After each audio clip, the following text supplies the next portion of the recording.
Hi there, I'm Doug Furr, author of the Eruption universe and related works, and welcome to my channel. The following video is going to be narrated by a text-to-speech engine.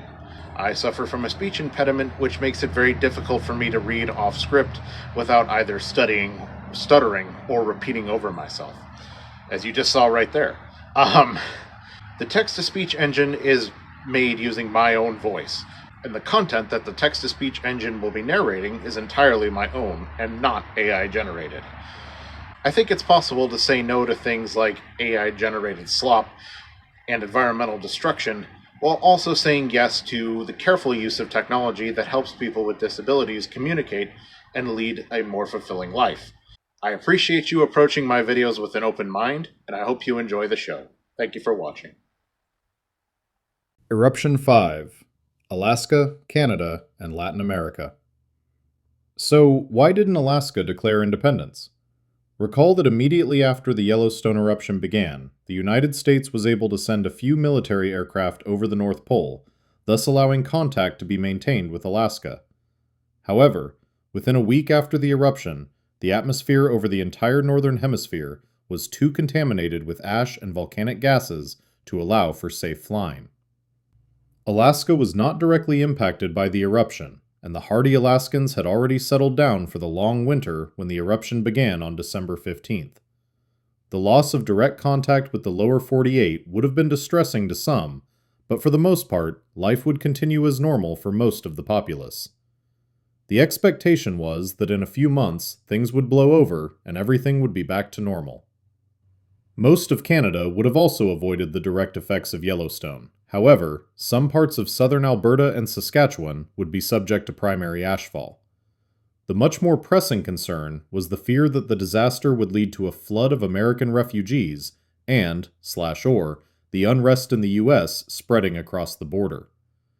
By February 1st, 1986, Parliament had made the controversial decision to completely seal the southern border with the United States until, quote, order and stability can be restored.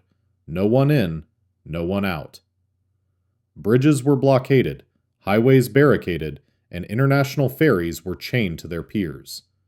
The Canadian Army and Royal Canadian Mounted Police were mobilized to begin patrolling the accessible portions of the land border, sometimes with the assistance of deputized civilian militias also desperate to keep the chaos at bay. One notable group was the Voltige Canadienne, a largely francophone militia that operated in Quebec and New Brunswick. They were known for their aggressive "tirez d'abord, posez les questions ensuite" shoot first, ask questions later nature. Crucially, the northwestern border with Alaska would remain open, citing lesser unrest in the region. They would also begin disconnecting their power and telecommunication grids from the lower United States to help expedite getting their own services back online. Simultaneously, throughout January and February, the effects of volcanic winter began to set in. The northern latitudes were covered in a thick blanket of pale gray snow that had mixed with ash in the atmosphere. This volcanic snow would become, quote, hard as concrete as it accumulated and became compacted, which made it extremely difficult to clear from roadways. This didn't stop the hardy Alaskan and Canadian truckers who were used to driving on ice and snow and allowed for commerce to continue between them. It did make it more difficult for most other types of traffic to pass through, though, which limited the spread of news about the lower 48 to just what the truckers were spreading through the grapevine. One of the long-term climatological effects of Yellowstone was the lowering of the snow line and the return of sea ice to the Arctic Ocean.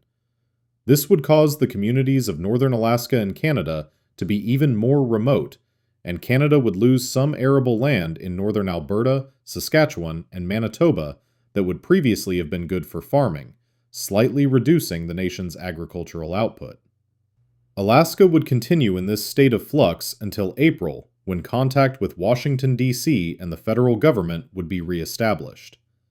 Unlike on the West Coast, the military personnel stationed in Alaska were not isolated from command and resupply shipments, and for the most part, discipline did not break down. Canada still refused to reopen the southern border, however, which prevented any service members from being reassigned to the lower 48.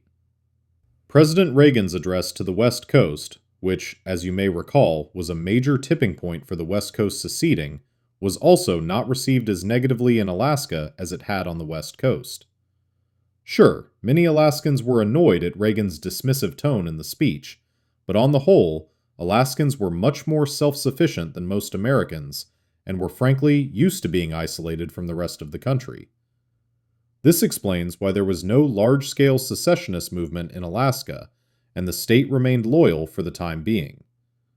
Those who wished to be apart from American society did what they had always done and fled into the frontier.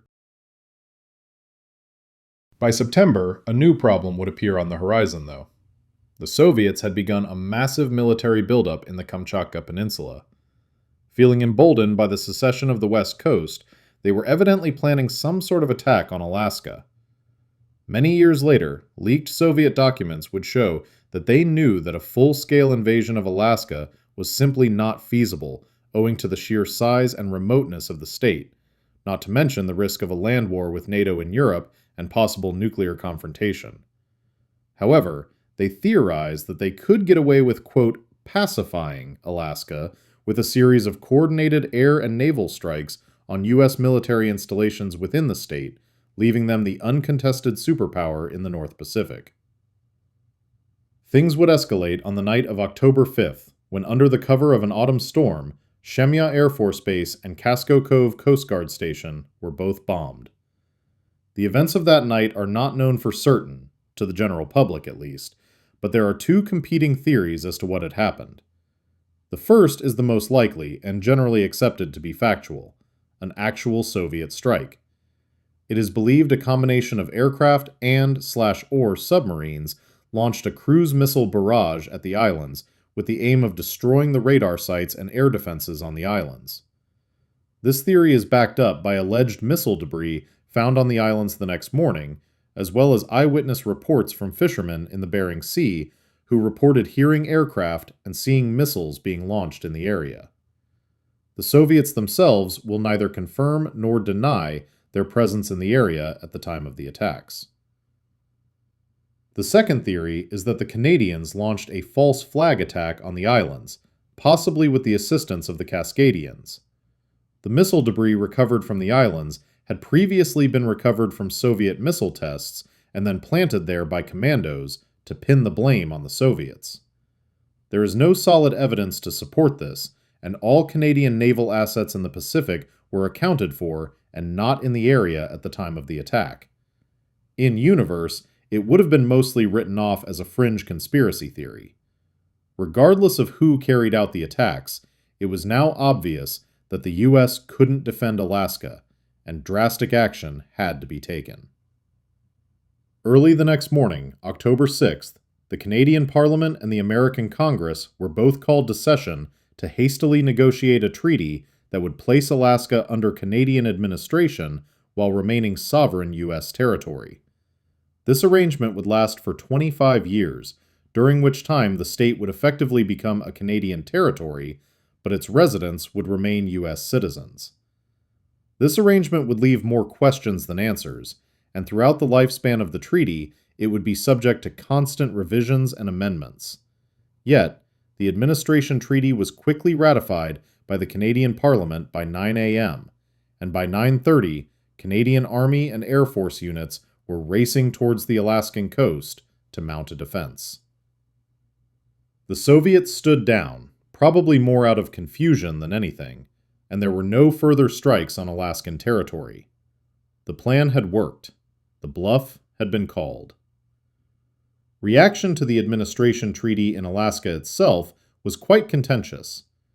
While it was true that many Alaskans were pretty ambivalent towards the United States by this point, many were rightfully weary of what seemed to be a wanton power grab by the Canadians. Others who did feel slighted by the U.S. welcomed Canadian rule. Yet others took the opportunity that the chaos provided to slip into the wilderness, disappearing from the official records. There would actually be a period of minor sectarian violence as, quote, loyalist American Alaskans took up arms against the Canadian military. This conflict had very little effect on the Canadians, though, and by 1990, the violence had been quelled. As the decade continued, many Alaskans came to the realization that they had fared much better than the lower 48, and also that they actually had more culturally in common with Canada than they did with the rest of the United States. Canada would be in a very precarious situation diplomatically as the end of the millennium dawned. They shared a land border with both the US and Cascadia, and they very much had to attempt to placate both sides while carefully avoiding weighing in on the issue of independence. As the end of the treaty neared in February 2011, the Canadians held a referendum within Alaska, asking if they wished to remain under Canadian administration. Roughly 60% wished to remain. Canada used this as justification to continue their occupation and made it very clear they would not be returning the territory anytime soon. This put the US in a situation with no clear path forward. They certainly weren't in a position to take the state back by force, as war with Canada would risk a full NATO response, and possibly the West Coast responding too, which the scaled-down US military stood no chance of beating. There was also no clear diplomatic path forward, as the United Nations was reluctant to get involved, and realistically, there wasn't much they could do anyway. This national disgrace would be used as a propaganda tool by the rising far-right political faction in the United States to show the weakness of the neoliberals that had governed the country up until that point, a story we will get into in a future episode. The referendum drove a permanent wedge between Canada and the US, and it would push Canada into more open diplomacy with the West Coast. Canada had, of course, been working with the West Coast under the table since they declared independence. Citing both the increase in, quote, American hostility and Canadians' desire for easier access to products and services made by the West Coast headquartered tech companies, they opened embassies in Honolulu, Olympia, and Sacramento in 2012. The US was even more outraged. Mexico was in a very similar situation to Canada. There was some primary ashfall in the northern states of Sonora and Chihuahua, which would unfortunately lead to many either being killed or fleeing the cities of Ciudad Juarez and Nogales. Evacuation orders would be given as far south as the cities of Hermosillo and Chihuahua, although these cities were mercifully spared from destruction. Refugees would flee to the coasts or south to major cities like Mexico City or Guadalajara. There would be some unrest and anxiety, however, Mexico wouldn't see anywhere near the levels of unrest the US did. Interestingly, it's believed that Mexico's large Catholic population was a major contributing factor in mitigating the refugee crisis. Churches opened their doors to the fleeing masses, and many Mexicans felt compelled to give money, food, and clothing, staying in their local church. By the end of 1988, most of the refugees had been resettled, and the crisis was considered to be over. The region near the border with the US still remained devastated and depopulated, though. This had the effect of limiting overland access to the remnant United States. Maritime traffic through the Gulf of Mexico wouldn't be impacted, so the two nations wouldn't be completely isolated. However, there would be far less movement of people and goods between the two nations than what we see in the real world. The effects of global cooling and increased rainfall in the tropics would allow Mexican agriculture to flourish, and it would soon become one of the world's largest produce growers. They would have a good relationship with the West Coast, albeit unofficially like Canada. Of note, several Californian and Cascadian companies would set up factories in Mexico, which would spearhead Mexico's industrial expansion. The story would be similar across the rest of Latin America. Increased rainfall and slightly lowered temperatures would help reverse desertification and allow the rainforests to flourish once again. The most noticeable difference, however, would be politically.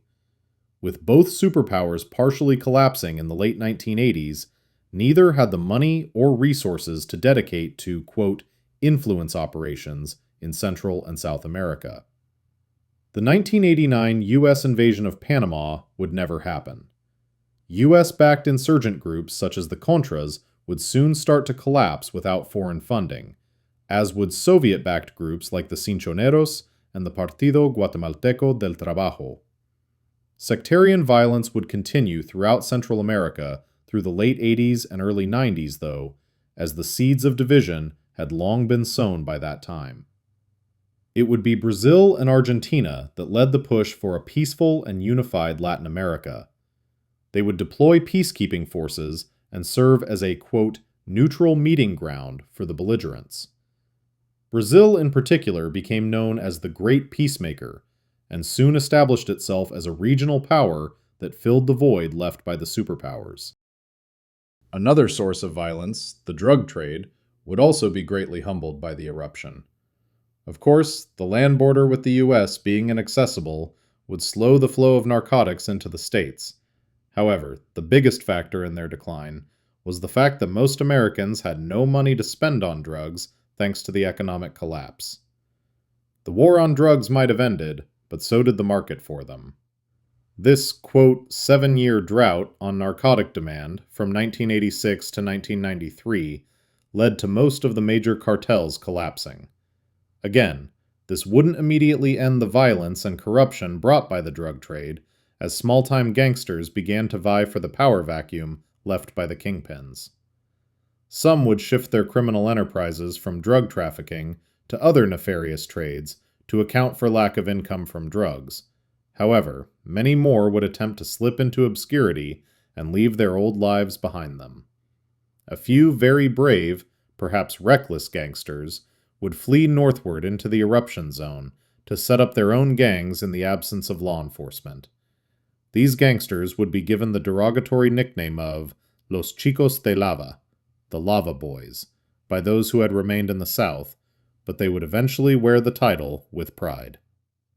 We will go further into their story in a future episode, but the key takeaway for now is that they would join the other exiles and ne'er-do-wells in the eruption zone that would keep it from being resettled until the 2000s.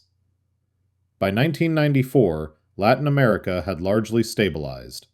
I will freely admit I am not enough of an expert on the local politics of the region to predict exactly how each nation would develop, apart from saying most would adopt some form of neoliberal economy and would largely have free elections. With Big Brother Brazil watching over them, any signs of corruption or outside influence would be met with swift and gratuitous justice. The combination of a stable homeland, the U.S. land border being impassable, and the U.S. economy being far less prosperous and stable meant that I can foresee far less undocumented immigration from Central and South America would occur. This meant that the right wing in the U.S. couldn't use the illegal immigrant boogeyman to stoke fear in the population. Instead, they would use the specter of West Coast communists to rile up their base. Again, this is a story for another time. On the subject of immigration, California would continue to see a large population of migrant farm workers. This would cause some tension in the early 90s until a combination of both political reform and action by the United Farm Workers Union made short-term migration to California much more difficult. In spite of this, California would have a close diplomatic relationship with many Latin American countries, to the point a few even granted them official recognition. So again, we once again find that apart from some clandestine intrigue, a world that is much more evolutionary than revolutionary. Yet, these relatively mundane-sounding changes actually led to the improvement of the lives of millions. Thousands would not feel compelled to leave their homes, wars would not be fought, and the illicit drug trade would collapse. Perhaps that's our theme here, that it's not always the flashy moments in history that have the largest outcome. Sometimes, the boring bureaucracy and mundanism of government proceedings have the greatest impact on the world stage. The boring stuff is worth studying too. Until next time.